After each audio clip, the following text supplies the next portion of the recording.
and also revisit some of the mindfulness discussion we've been having over the last couple of weeks.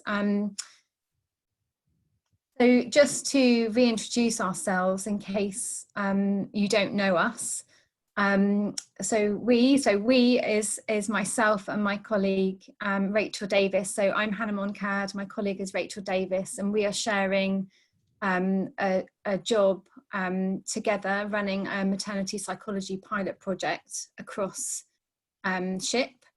As part of that project, we set up a birth trauma pathway and support for women experiencing anxiety in the antenatal period. And we're able to continue this work via wonderful technology, so via video conferencing and phone, and so far that's been working quite nicely. However, at this unprecedented time, we really recognise the need to support staff who are working on the front line. So we're shifting our focus to that as well. We have decided to run a weekly session open to all maternity staff to present some ideas about ways of managing in the current circumstances, as well as providing a space for us to talk and reflect about the various challenges that you're facing working on the front line. So our sessions are running every Tuesday between 1 and 2, and you can join via Zoom. And your mental health midwife at your respective trusts will have that link in advance and will kindly send that out for us for you to access. But also we're hoping to record all of the sessions so that we can send out a recording across the network so that people who aren't able to attend can access it that way. Okay, so just a very quick summary of the previous sessions that have been run by Rachel so far. We're in an unprecedented situation which is going to give rise to all sorts of worries and emotions. And last week Rachel discussed specifically around worries about taking COVID-19 home from your workplace. And the take-home messages were really around it being completely understandable and to be expected, given the situation we're in, that these worries and emotions are raising their heads, and we really and we also discuss the value of trying to acknowledge thoughts and emotions that we might be feeling rather than fighting them.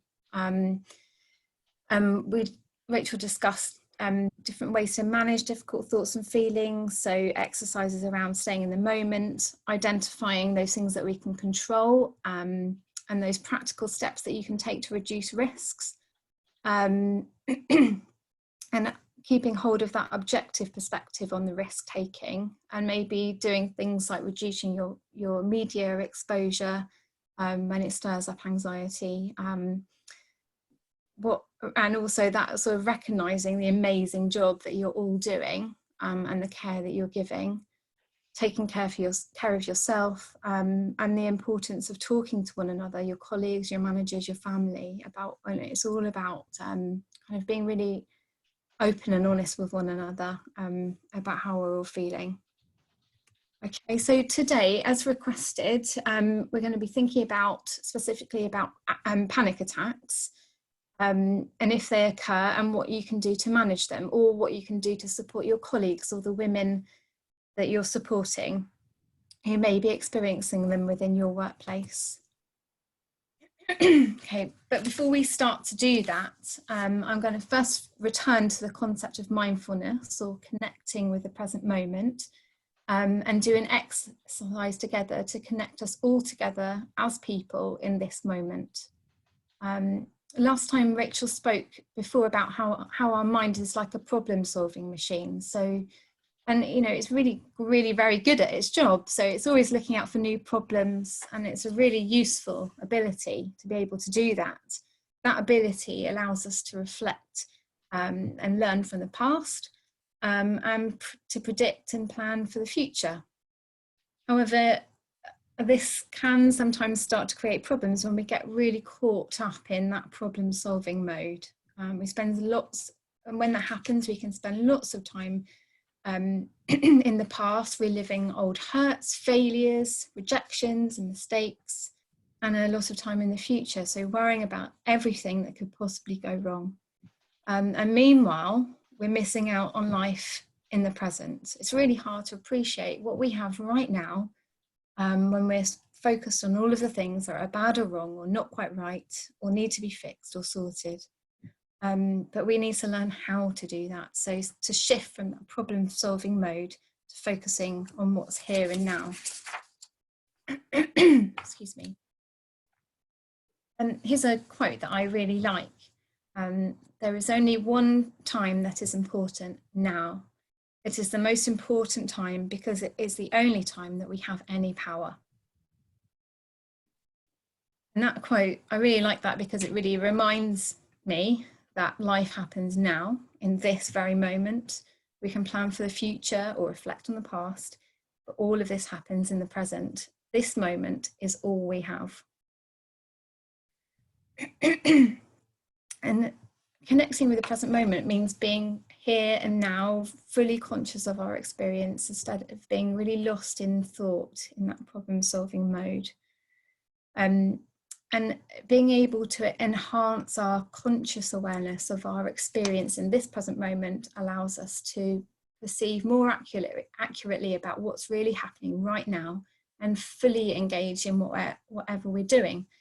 And that can really increase our effectiveness and our fulfillment of our lives. And why does it matter, really, being in the moment? Why do we keep talking about this? I just want you to just take a moment now to think about how your life might be different if you were really able to connect with what's happening right in front of you. So how might it change your care of women or the time spent with your family? If you were able to be fully engaged with here and now, how might it impact the success of your conversations or your sense of accomplishment at the end of your shift? How might it influence how the women you care for, your colleagues, your family and friends, experience being truly with you?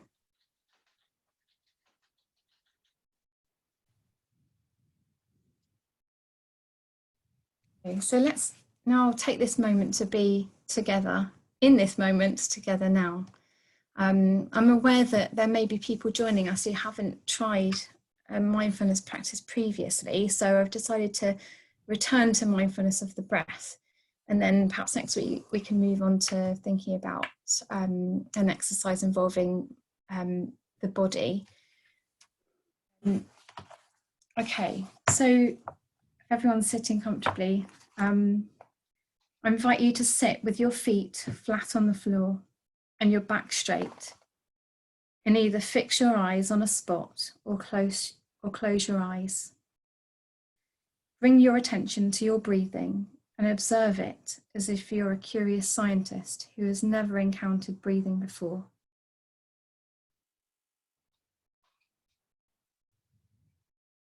Notice the air as it comes in through your nostrils and goes down to the bottom of your lungs. And notice it as it flows back out again. Notice the air moving in and out of your nostrils, how it's slightly warmer as it comes out and slightly cooler as it goes in. Notice the subtle rise and fall of your shoulders and the gentle rise and fall of your rib cage and the soothing rise and fall of your abdomen. Fix your attention on one of these areas, whichever you prefer, on the breath moving in and out of the nostrils, on the rising and falling of the rib cage or the abdomen. Keep your attention on this spot, noticing the movement in and out of the breath.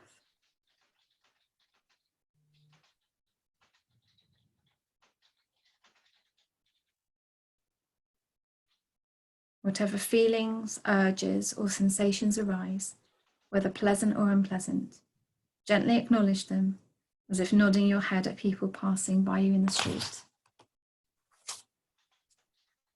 Gently acknowledge their presence and let them be. Allow them to come and go as they please, and keep your attention on the breath. Whatever thoughts, images, or memories arrive, whether comfortable or uncomfortable, simply acknowledge them and allow them to be. Let them come and go as they please, and keep your attention on the breath. From time to time, your attention will wander as you get caught up in your thoughts.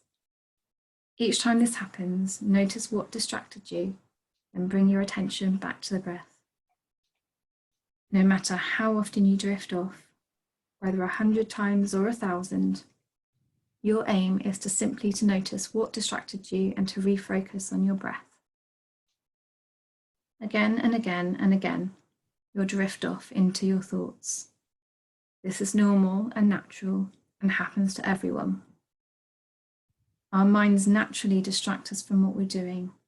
So each time you realize your attention has wandered, gently acknowledge it, notice what distracted you, and return your attention to the breath. If frustration, boredom, anxiety, impatience, or other feelings arise, simply acknowledge them and maintain your focus on the breath. No matter how often your attention wanders, gently acknowledge it, note what distracted you, and then refocus on your breath. And when you are ready, bring yourself back to the room and open your eyes.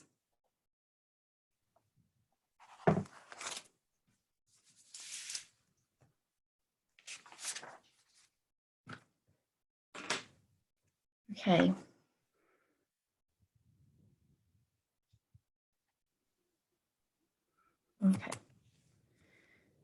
Okay, so now I'm going to move on to just to say, if you've got any questions about that mindfulness exercise, you can put them into the chat and Hannah Wilson will be able to respond to them. But for now, I'm going to move on to talk about panic attacks, where they are, what you can do to manage what they are, what you can do to manage them yourself or support your colleagues or women in the moment, when to seek help, and how to prevent them from occurring. And although I'll be specifically talking about panic attacks, some of the things we know to be useful in managing them can be applied to managing anxiety more generally.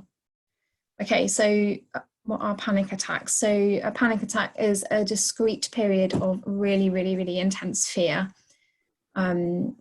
in which 4 or more of the following physical or psychological symptoms develop very, very abruptly, very quickly, and reach a peak within 10 minutes. So there's lots and lots of different physical symptoms, and usually people experience much more than 4 of these. So there are things like palpitations, racing heartbeats, sweating, trembling or shaking, a horrible smothering sensation, shortness of breath, tight chest, abdominal pain, feeling sick or nauseous, dizziness, lightheadedness, numbness or pins and needles, chills or hot flushes, a dry mouth, ringing in the ears, and also some mental symptoms, some psychological symptoms. So a fear of dying in that moment, a fear of losing control, fear of going crazy, or a feeling of real sort of a sense of unreality or detachment from oneself,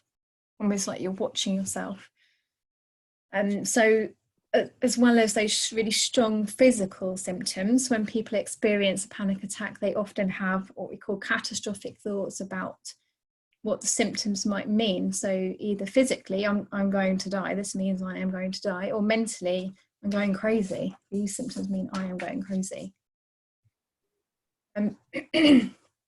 During a panic attack, a person will experience really, really intense, uncontrollable anxiety and a real strong urge to escape the situation.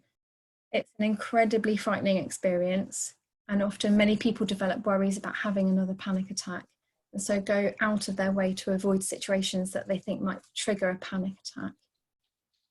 And there are 3 main types of panic attacks. So one of them is what they call situationally cued panic. So that's when people have a panic attack when they're exposed to specific triggers. So it might be going out to a shopping centre, or maybe being in a lift, or being at home alone, or it might be a spontaneous panic. So spontaneous panics are really those ones that occur completely out of the blue with no clear trigger. They just sort of catch the person really by surprise. And panic attacks can also occur at night. So people can be fast asleep and then wake up in a very, very, very terrified state. Panic attacks tend to last between about 5 to 20 minutes, which can seem longer when they're happening to you. But that sort of heightened sense of anxiety can linger well after the anxiety episode subsides. So the initial bit will be really, really acutely intense, and then there'll be a period afterwards where the person is experiencing high levels of anxiety. But it's really important to remember that although they're really frightening and horrible, they're not dangerous, not physically dangerous, and it won't cause you any kind of physical harm. So now I'm going to talk through an example to show how our understanding of panics and how they come about and how they're maintained. So we start at the top with a trigger. So for example, I might be at work and I notice that I'm feeling really hot. And then I perceive that there is a threat. So this, for me, in this current context, I might perceive that to be a temperature. At the moment, a temperature is potentially a threatening symptom to have. That is going to lead to me experiencing really high levels of anxiety. That anxiety is accompanied by those physical and mental symptoms that I talked about in the previous slide. So I might be experiencing breathlessness or a smothering sensation. I might be feeling dizzy and faint. And those physical and psychological symptoms are in themselves interpreted as dangerous. So we call that our catastrophic interpretation of symptoms. So my catastrophic interpretation is that the fact that I'm having these physical and psychological symptoms is that I've got COVID-19 and I'm going to die. So that's a kind of threat to myself. But there also might be other kind of threats to myself, and that might be about threats to what other people think of me. So I might experience a thought around people notice I'm anxious and they'll think I've gone mad or I'm crazy, I've lost my mind. And there we have a vicious cycle set up of anxiety symptoms and that catastrophic interpretation. And because that's really horrible and unpleasant, I want to try and take action to try and control or reduce my symptoms of anxiety. So I will engage in what's called safety behaviours. So they are things that I'm trying to do to try and keep myself safe. So I might go to a room and I might start kind of my face and my forehead and monitoring my temperature to try and calm down or distract myself, take myself away from the situation, monitor my temperature. But the problem is that it doesn't, some of the things that we do to try and keep us safe don't actually give us the opportunity to find out how dangerous situations truly are. So, and that can maintain the problem. So for example, I go back to the example about having a panic attack in the lift. If I get out of the lift, then I don't get to experience that actually the thing that I fear, the worst thing that could happen won't happen, doesn't come true. And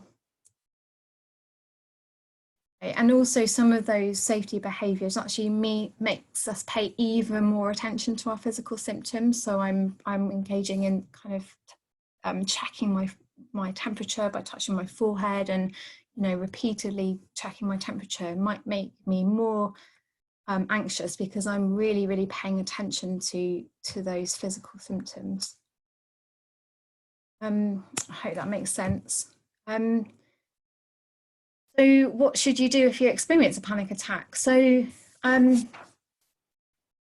during the attack, it's really important to really try not to fight it. So allow it to take its course, allow it to peak, and it will pass. And this just makes me really think about like a contraction. So if you imagine in labour having a contraction, we know that if I was having a contraction, I was in labour, if I fought it, and I'm sure you've witnessed women do that, actually their experience of it is much more difficult. But if I can welcome it, I can allow it to come in, reach its peak and come down, it will come down. We cannot physically maintain that high level of anxiety for very long. It does this. If possible, try to stay where you are. So really notice that urge to escape, but remember that safety seeking doesn't give you the chance to see how dangerous the situation truly is. And that can make it really difficult to return to situations in the future, because so often what happens when people are having panic attacks is that people near them, because it's really kind of frightening in itself to witness people having panic attacks, is people say, come away, let's go somewhere safe, let's get out of here. But if it's appropriate to stay there, it's really important to try and support someone to not to kind of pull them out of the situation, help them to stay in the moment and experience that peak and the trough, the other side, because otherwise it's going to be more difficult for them to go back to that situation in the future. Focus on your breathing, so really help the person or yourself to breathe slowly and deeply. And one specific exercise that I think is useful is this square breathing. So this can be useful in managing anxiety more generally, not just panic attacks. And it's important to practice that at times when you're not anxious, like, because learning new skills in a state of anxiety is difficult. So we need to be practicing these skills when we're not feeling anxious. So hopefully you can see from the diagram, it's about tracing your breathing using a square. So you breathe in 2, 3, 4. Hold 2, 3, 4, out 2, 3, 4, hold 2, 3, 4. And you can just kind of either kind of you can hold, sometimes I just hold a piece of paper in front of somebody and help them to trace a piece of paper, or you could trace a window frame or whatever you want to do, or some people trace the palm of their hand. But yeah.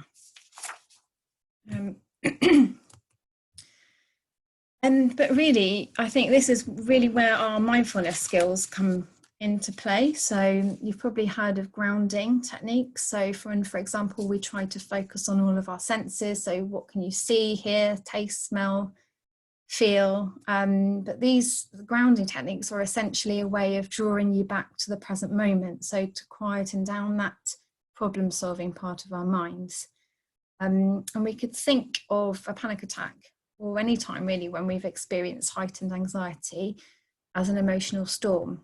So all these thoughts and feelings are whirling around your body, dragging you here, there and everywhere. But you can't do anything useful until you drop your anchor. So if I go back to our example, so I'm whipped up in thoughts like, I've got COVID-19 and I'm going to die. People notice I'm anxious and think I've gone mad. My mind is pulling me all over the place. So I'm being tossed about in a storm of thoughts and feelings. And while that's going on, I can't think effectively or act effectively.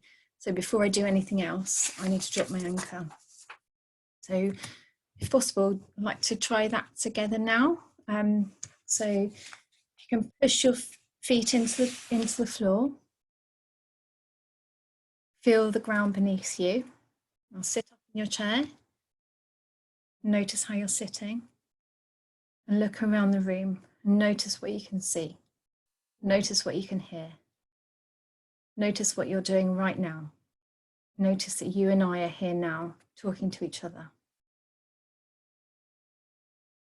Take a few deep breaths and see if you can breathe down into your feet and keep them firmly pressed on the floor. And notice how your mind keeps trying to pull you somewhere else, and see if you can stay present. Notice the room around you. And notice what we're doing right here, right now. Okay, so maybe over the next week or so, have a practice of dropping your anchor. So that might be, you know, it doesn't have to be during a panic attack. It could be during a period of whether you're feeling really anxious or really overwhelmed by things, or maybe that's something that you might be able to try in your wobble room down in Portsmouth.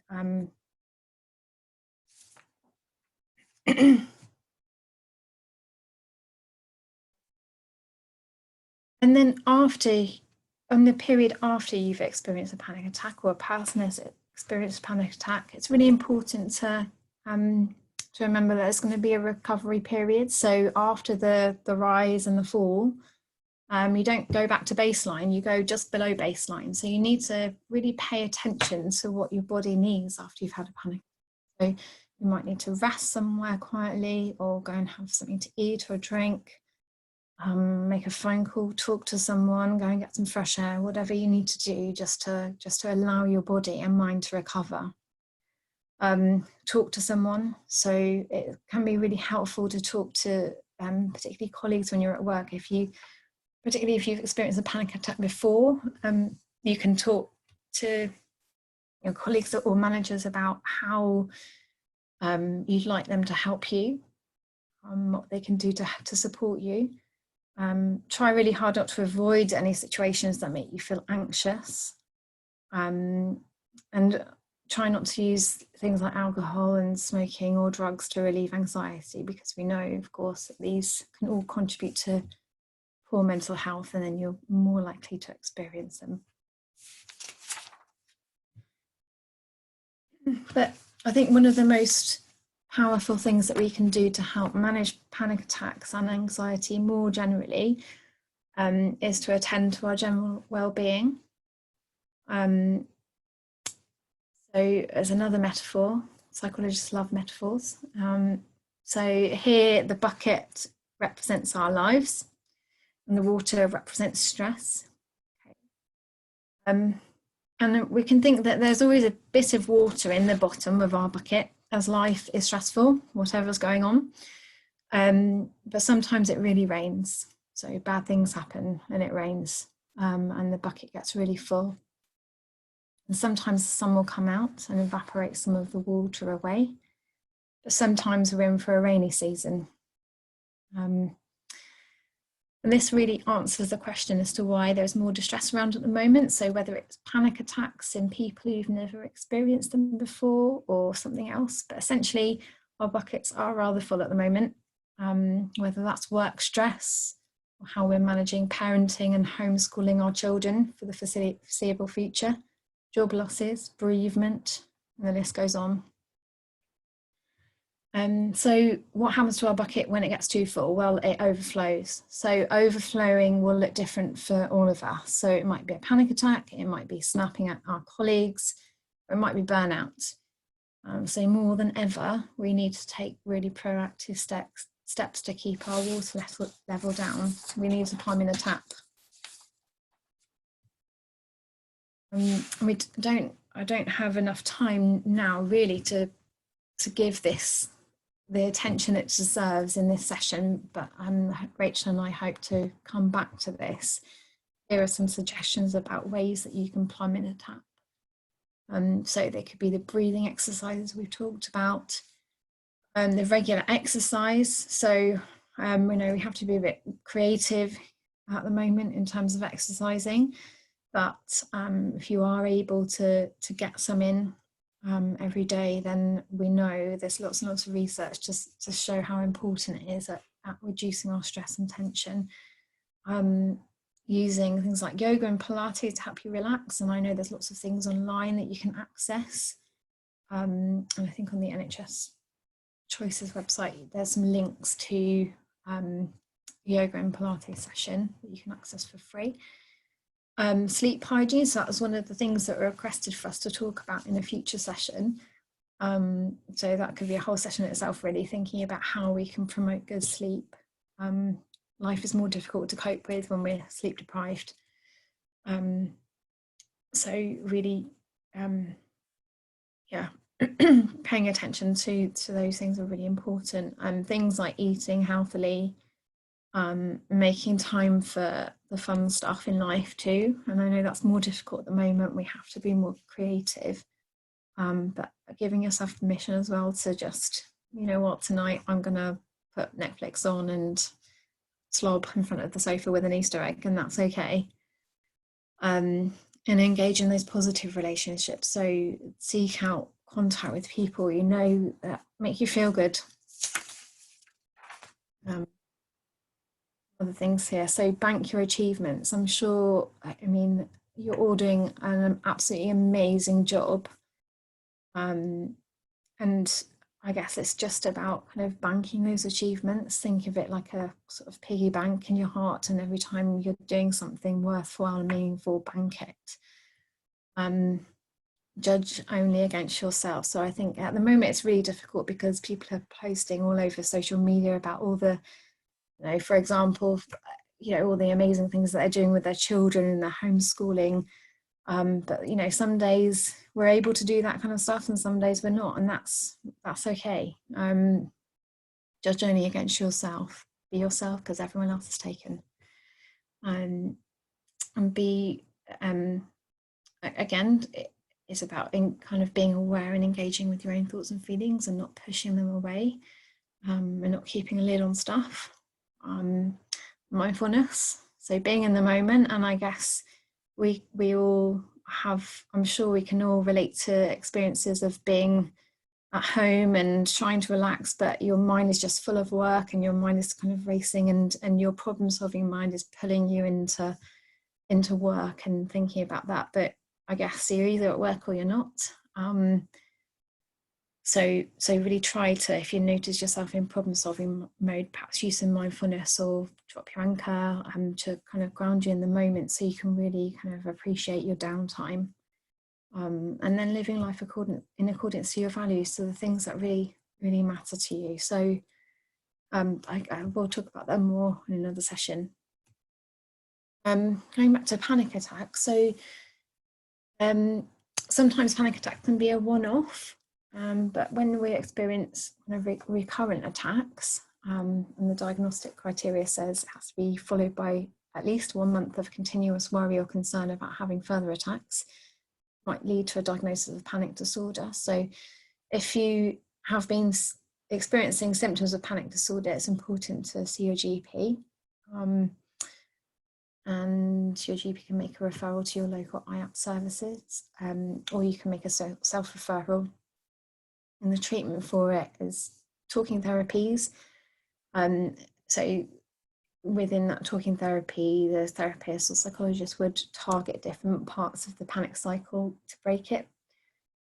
And also there's a helpful self-help manual that I can't remember the trust now. If you click on the link, it's a really useful resource about panic attacks and things that you can do yourself to help, that you might find useful. So in summary, panic attacks are a discrete period of intense fear, with a range of unpleasant physical and mental symptoms. Those symptoms are interpreted as dangerous, so we make a catastrophic interpretation of them, and so a vicious cycle is formed. During a panic attack, try not to fight it, stay where you are, focus on your breathing, drop your anchor. After a panic attack, give yourself time to recover, seek support, and try not to avoid situations that make you anxious. You know, that keeps the problem going. Self-care is more important than ever at this time. We need to be looking after ourselves as much as everyone else. And then also speak to your GP or make a self-referral to your IAP service if you're experiencing recurrent attacks. I've added on to the resource list that Rachel had from last week. The end, a self-help guide to managing panic disorder. So that's that link there. Okay, thank you. Stop share.